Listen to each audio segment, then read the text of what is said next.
Class 7 থেকে 12 পর্যন্ত ছাত্রছাত্রীদের জন্য এডু ভবন online education app Google play store থেকে ফ্রিতে ডাউনলোড করো। লিংক উত্তর আটলান্টিক সাগরের উপর ছোট ছোট দুটি দ্বীপ নিয়ে একটি রাষ্ট্র, নাম ত্রিনিদাদ অ্যান্ড টোবাগো।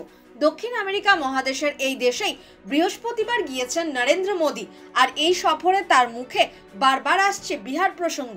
হবে নাই বা কেন? দ্বীপরাষ্ট্রটির সঙ্গে ওতপ্রোতভাবে জড়িয়ে রয়েছে বিহারের প্রসঙ্গ। সেদেশের বর্তমান তথা প্রথম মহিলা প্রধানমন্ত্রী কমলা প্রসাদ বিশ্বেশ্বরের পূর্বপুরুষেরাও থাকতেন বিহারের বক্সার জেলায়। সব মিলিয়ে ত্রিনিদাদ বিহার কানেকশন বেশ মজবুত।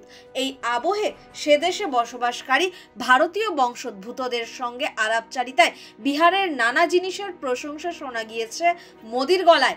মোদি বলেন, বিহারের ঐতিহ্য কেবল ভারত নয়, গোটা বিশ্বের কাছে গর্বের বিষয়। গণতন্ত্র, রাজনীতি, কূটনীতি নানা বিষয়ে কয়েক দশক ধরে বিশ্বকে পথ দেখিয়েছে বিহার। শুধু তাই নয়, ত্রিনিদাদের প্রধানমন্ত্রীকে বিহারের কন্যা বলেও সম্বোধন করেছেন মোদি। ঘটনাচক্রে মোদি যেখানে ভারতীয় বংশোদ্ভূতদের সঙ্গে সাক্ষাৎ করেন, সেই জায়গাটির নাম পাটনা স্ট্রিট। চলতি বছরের শেষ দিকেই বিহারে বিধানসভা নির্বাচন। রাজনৈতিক পর্যবেক্ষকদের একাংশ মনে করছেন সেই বিষয়টিও ত্রিনিদাদ সফরে হিসাবের মধ্যে রেখেছেন মোদি। তাই বিহার থেকে 15,000 কিলোমিটার দূরে থাকলেও তিনি বিহারি অস্মিতাকে অস্ত্র করে পাটনার কুর্সি দখলের অঙ্ক কষছেন বলেই মত ওই অংশটির।